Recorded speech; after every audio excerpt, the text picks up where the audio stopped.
It is a very good morning we'll get Matt settled in. I know that I'm running out of time as well. Sorry, Matt. We're having some internet dramas up here. Now, you're the guru with everything like this. How big was this server outage the other day internationally? You know, the one that took down quite a few regular sites? Yeah. Oh, hang on, I better turn your mic on. Good morning. I think that's throw that technology in there. So the problem that you've got with the internet is no one government department came along one day and said, oh, we'll just build an internet and we'll build in a normal sort of sensible way and we'll have all these protocols and checks and balances in place. It kind of just grew organically, and the fact that it's international means that organic growth was some countries were doing things in some ways and other countries doing things in different ways. And we've seen a few different things occur over the years, and one of the ones that can have a major impact on the internet is when you talk about domain names. The whole domain registry process is quite interesting. So you can have domain registrars across the world, and the really interesting one is the Cocos Islands. The Cocos Islands at the time was given its own what's called top-level domain. So when you've got things like .com, .com.au, .com.uk, those sort of top-level domains, then the Cocos Island, for some reason, put their hand up and said, I would like our own top-level domain. The population at the time was about 300. Yeah, right. So they got their own TLD, so that you could have .cc. And I remember I used to register some clients with a .cc domain because one of the things was that there weren't many people using it. So if you couldn't get 2du.com.au, for example, oh, well, someone's already got that. Oh, hold on, we'll go and check out the .cc, so 2du.cc. And so there's actually some clients in Dubbo still using .cc domains. Right. But the problem is, if you then have a very small place like that, and then they have, and again, it's a bit better now, but back in the early days, if they had their domain registrar server go down, suddenly someone types in .cc domain name and doesn't go anywhere. Well, hold on, where is the problem?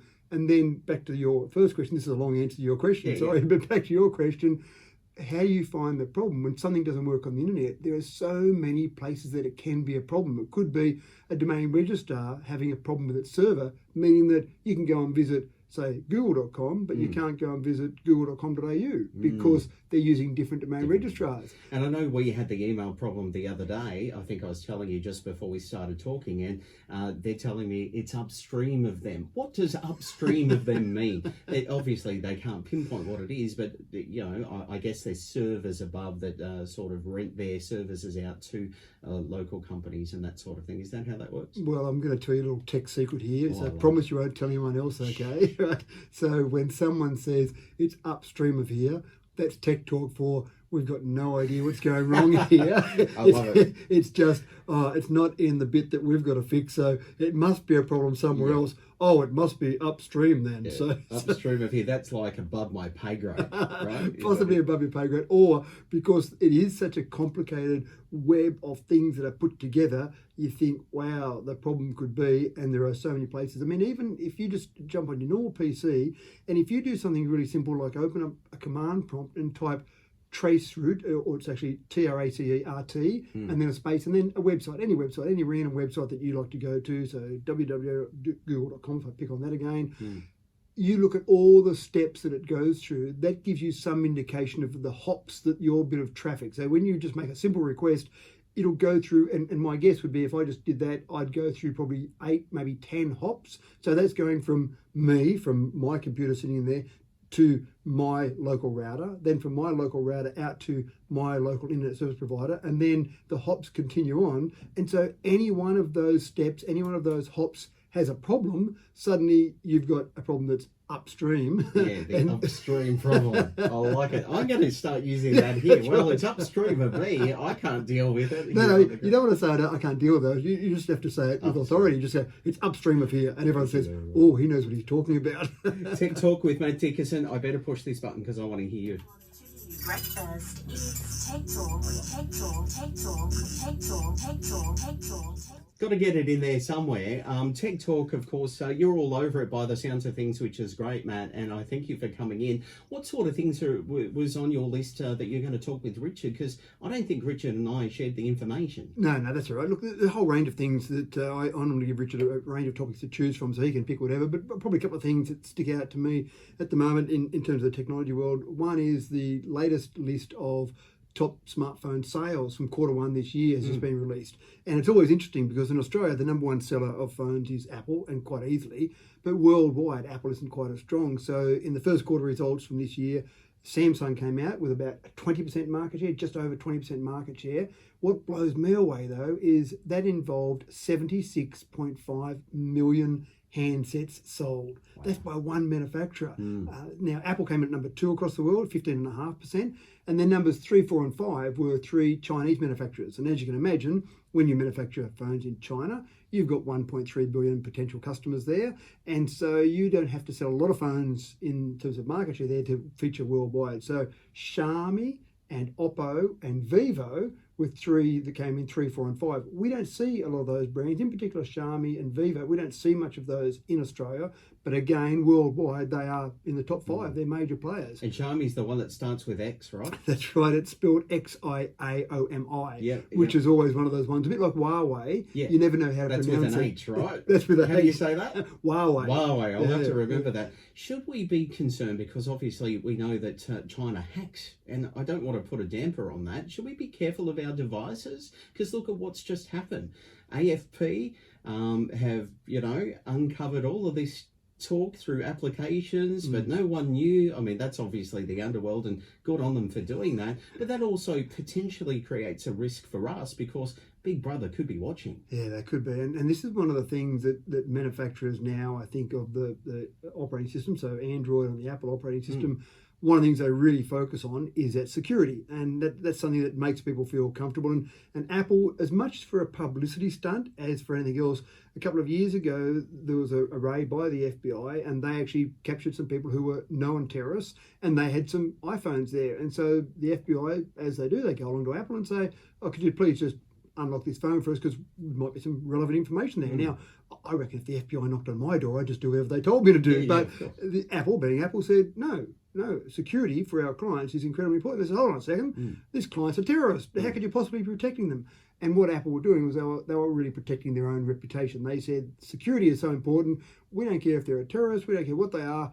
The security of an iPhone is the most important thing. And you can imagine every terrorist just went and threw away their Android phone and went out and bought iPhones the next day. So it was probably good from that perspective. But for average Joe Blow, Apple were trying to make the point, no, we're not trying to protect terrorists. We're trying to make sure that everyone knows that they can feel comfortable and safe with their phone. So when we buy a phone, should we consider the security behind the phone? Yeah, there are so many things to consider, but that is one of the things certainly to consider is the security on the phone, the features on the phone, what makes you buy a phone. There are so many different things. Sometimes you can consider all that and then you go, but I like that colour. So it can be as simple as that. But security is a major issue. And as we put more and more of our life on there, that'll become more and more important. Absolutely. I'm running out of time. Did you have any more on your list? Cause I have another hour's worth on my list, but probably not enough time for that. If you want to hang around, you can. Sure. Right, all right. We might just continue after. I just have to do a quick chat with Robert Handtaker after the news. Sure. But we'll get Matt back on. How does that sound? Don't go anywhere, all right?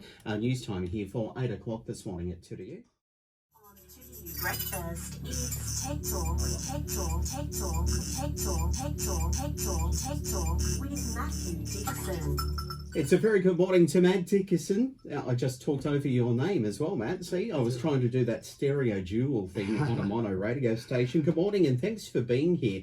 One of the topics I'd like to discuss with you, because I know you're right up in it, supersonic flight. The Concorde was the last one to do that. That retired. United Airlines retired that. I mean, it had a string of unfortunate accidents as well, but that retired back in, 2003, I think you were telling me as well. What's the next step for supersonic flight? Well, I never got on the Concorde, unfortunately, and the Concorde was run by Air France and British Airways, were the only two airlines that ran that. And of course, back in 2000, there was Flight 459, Air France Flight 459, ran over a bit of debris on the runway, flicked up into the fuel tank, caused the one crash, only the one crash ever of a Concorde, and then the system or the whole program got retired. I think just lack of consumer confidence. So since then, for the last 18 years, we haven't been able to fly supersonic. And back when 1947, I think it was, Chuck Yeager first broke the sound barrier, we all went, wow, this is going to be fantastic. We'll have such fast travel around the world. But it just hasn't eventuated. So United Airlines are finally at the point now where they're saying, we're going to go and start flying supersonic again. And the big advantage for us in particular here is just the time it takes to get from A to B. So most airliners, the A380s, the 747s, they fly around about 0.9, 0.92 Mach. So they're almost at the speed of sound. And so that's not too bad. That means we get from A to B pretty quickly. The Concorde used to fly at 2.04 Mach. So the popular route for that was London to New York. That was usually around about a 7-hour, maybe a little bit under 7-hour trip. It cut it down in the Concorde to about a 3.5-hour trip. So people were using that as a commute to work and back. They would sometimes say, I've just got to work in London office for the day. I'll just get up early in the morning, catch the early Concorde across, work for the day and catch the Concorde home and have tea with you. That's so pretty cool. It's pretty cool. And I think molecular transportation isn't there, something from Star Trek. So this is the next best thing for us. Almost, that's right. Yeah. So there's a new plane called the Overture. It's been put out by a company called Boom Supersonic, and Boom obviously with that reference to a sonic boom. And they've now taken orders from United for 16 of these planes. They won't be ready just yet. They'll probably be 2029 before they're ready. So a few years we've got to get ready to get excited about it. It won't fly quite as fast as the Concorde. It'll fly at 1.7 Mach, so 1.7 times speed of sound. That's right. So it's still not too bad. But again, this one, the Concorde was used for very short haul trips, but they talk about this one being used for longer trips, such as Sydney to LA. Now, I've flown Sydney to LA a number of times, and it's 13, 14 hours. Sometimes by the time you sit around the runway, etc., you can almost spend 15 hours on that plane. They're talking about door to door with this will be maybe 8 hours. So that's a big improvement. That's at least almost half. It's almost halving, that's right. Yeah. And so you've got any of those big flights around the world. So why the 1.7 and not 2 point whatever it was? 2.04. 2.04. Yeah, I think just some of the engineering challenges. So one of the problems you've got is when you double your speed, and this is just driving a car, riding a push bike, it applies the same. When you double your speed, you quadruple your air resistance. Now that gets bad when you're running a plane and you're trying to get a lot of air out of the road, and then you go past the speed of sound. The amount of fuel you consume is incredible. What they've done with the Overture is they've said that you will have a plane that will be net zero carbon emissions. And there's a whole range of ways they're doing that. And the fuel they use will be based on some animal fats and some crops they grow rather than just oil out of the ground. So there's a pretty big ask to say this plane flying fast the speed of sound, net zero carbon. So that's one part of it. The next part is you fly very high. A normal airliner flies at maybe 36,000 feet. To get less air in the road of the plane going along very quickly, they typically fly these planes at 60,000 feet, dramatically higher. Now, you've got less air pressure there. We little humans want to sit inside that little tube and have normal air that we can breathe. So the pressure on that airframe is huge. You've got all that outward pressure on there. You want to start flying even faster. You might need to go even higher to get less air resistance, and then, of course, more pressure on the airframe. And then the cold. You've got at that height, the temperature drops. You thought it was a bit chilly this morning. The temperature drops to about minus 57 degrees Celsius. You've got to make sure all the components of your plane keep working at negative 57 degrees Celsius. Yeah, to keep those humans safe in that little tube. That's right. It begs the question, though, do airlines have to pay more ahead of a long weekend for fuel? That's a very good Like question. we do. I suggest that airlines probably would have a long-term contract that probably doesn't fluctuate too much. But that might be. You get Alan Joyce on the phone and say, price is going up for you this weekend, mate. That's right. What would someone do if they're the richest person in the world? They're about to retire, of course. What would they spend their money on? Well, they could buy one of these flights or a plane, I suppose. They probably could do all of that, and it's a bit of a challenge, isn't it? So Jeff Bezos, you're obviously referring to there, he's about second or first richest, 186 billion he's worth at the moment, and he's about to retire. So Amazon CEO will say, "That's it. I'm not coming to work each day anymore, guys. That's it. What do I do now? Play a bit of golf, maybe a bit of bridge. It gets a bit tedious." So he's actually decided that he might just go to space. What the heck, golf, bridge, space. I'll take the space option. He's dragged his brother along, and he said, "Hey, how about we just duck up into space for a bit of a trip?" Of course, he has built an entire space program with a company called Blue Origin, and there's a bit of a space race amongst the billionaires. It used to be a space race amongst countries. Back in the 60s, there was a space race between the Soviet Union and America. Now it's a space race with Elon Musk with his SpaceX program. You've got Richard Branson with Virgin Galactic, and now you've got Jeff Bezos with Blue Origin. Now it looks like Jeff's going to win the race in terms of him personally. Elon and Richard haven't been up in space yet. The program is that Jeff will actually go up into space, as they take his brother along, and just spend not long up there, but that'll be the start of the whole program. The space tourism, they believe there's huge market there in space tourism. And even on this flight, there's potential for you and I, Muzz. There is an opportunity here. There is a public auction they're running where you can actually put a bid in to join Jeff and Mark on this first flight for Blue Origin into space. Now, the bidding I checked last night, knowing that we're going to be talking about this today, it's only up to US 2.8 million at the moment. So that's a steal at that price. So I'm worried about me, but rumour had it that you were a part of this space race, with your income. But if we really wanted to be a part, how cool would that be? So they're just they're bypassing the supersonic and going straight to space. Yeah, forget the supersonic. We'll just go up into space and hang around up there for a little while. Now, most of these flights won't go for long, and when it gets to the stage, I mean, my estimation of that auction will that it will easily get to 30 million, maybe even more. Wow. 20th of July is when they're actually going up in space, which is a bit of a nod to Apollo 11, which went up and people landed on the moon on 20th of July 52 years ago. So that's a bit of a nod to history there. But once that goes and it's successful, hopefully Jeff and Mark come back down. Once you get all these companies competing there, I think you'll get ticket prices down to not millions of dollars, maybe hundreds of thousands, maybe even you might get the stage where for a miserable little $20,000-$30,000 you can go up and have 10 or 15 minutes in space. It'd be a good little present for someone that maybe had some award or some major. It's not the sort of thing you just go out and blow 20 or 30 grand on, but I can see people taking it up. Yeah, I was just thinking I should ring the boss and say, can you employ me for the next 40 years because I need 20 grand to go up to space.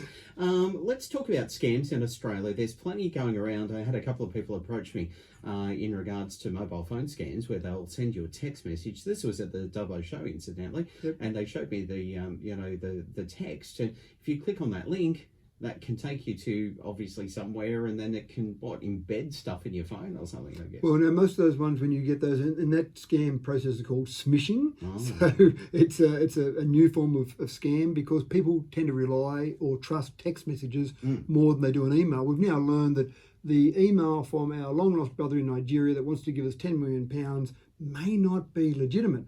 But when we see a text, we have more trust in it. So smishing is a big issue. And then when you click on that link, it normally tries to take you somewhere that looks like a legitimate site. And you think, oh, well, I'll put my details in because it's legitimate. And you put your details in, which just sends those details through to someone else. But the ACCC has just done a report on what it cost Australia in the year 2020.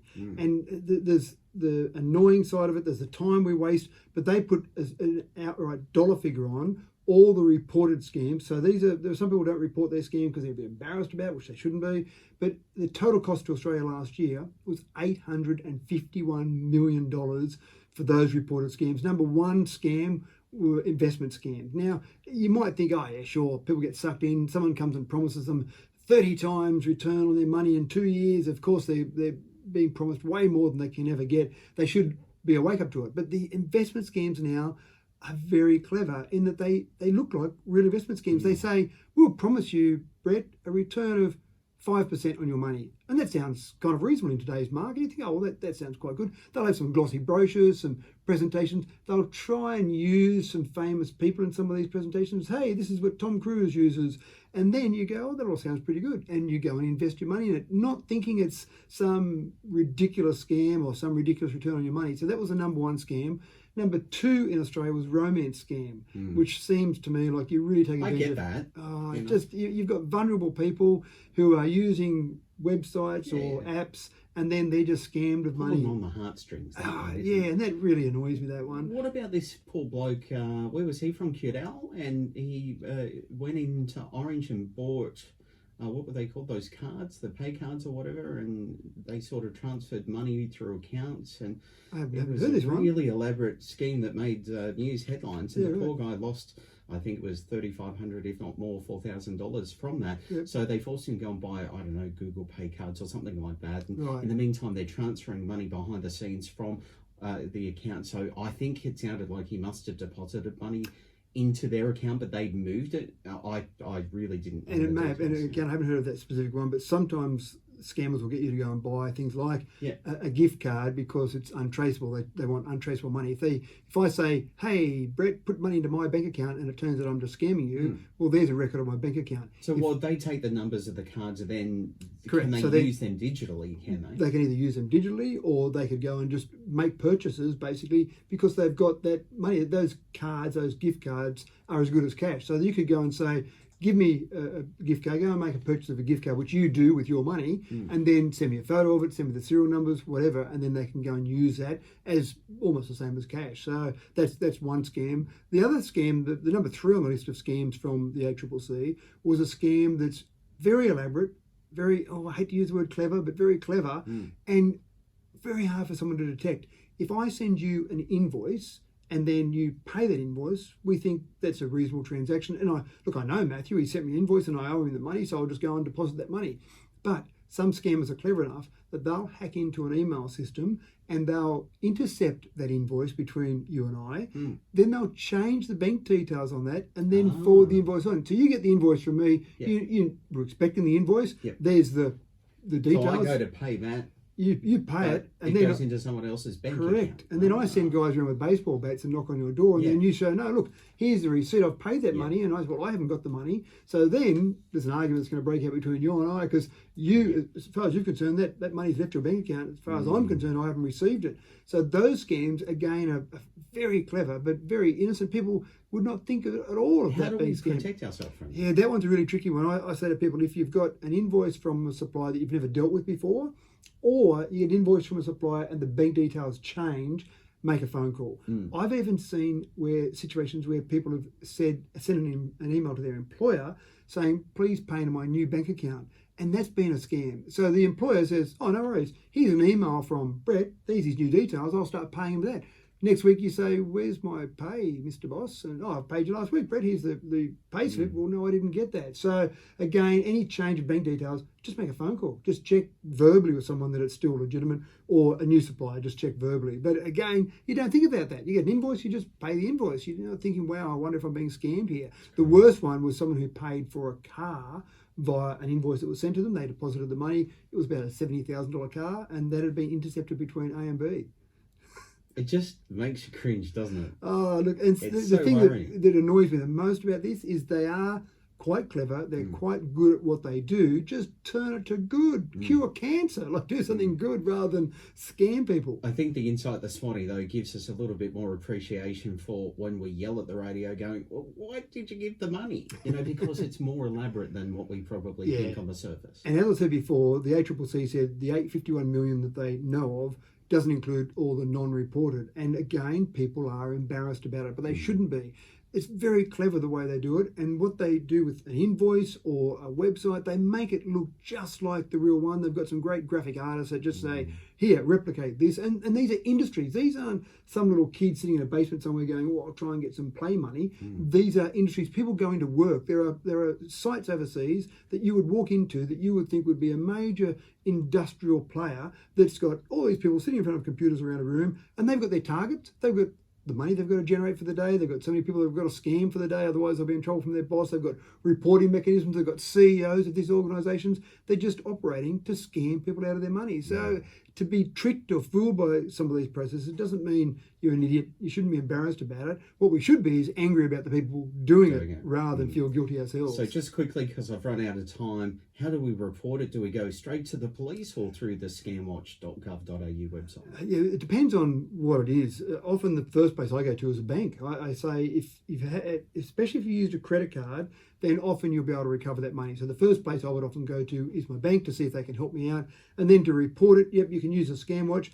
Often the police just don't have the resources to do it, and often they're international. So the ability for the local police, who are fantastic at doing their job here in a local environment, when you take something along to them and say, hey, someone in Nigeria stole my money, they're probably not resourced to do it, and they're probably not set up to do it. AFP might be, but again, Australian Federal Police are probably not going to be that concerned about trying to prosecute someone that's stolen $100 from you. So Scamwatch, ACCC, but go to the bank first to see if you can get your money back. Very eye-opening and worrying It is. ahead of a long weekend. Thank you, Matt Dickerson. We'll catch up with you next Absolutely, next yeah. Friday. Yeah, why not? All right, you enjoy the long weekend. It's guys. food for thought, isn't it? Oh, there's so much food for Yeah, thought there. no, I'm glad that you shared that with our audience today here at TRU, just on 8:25.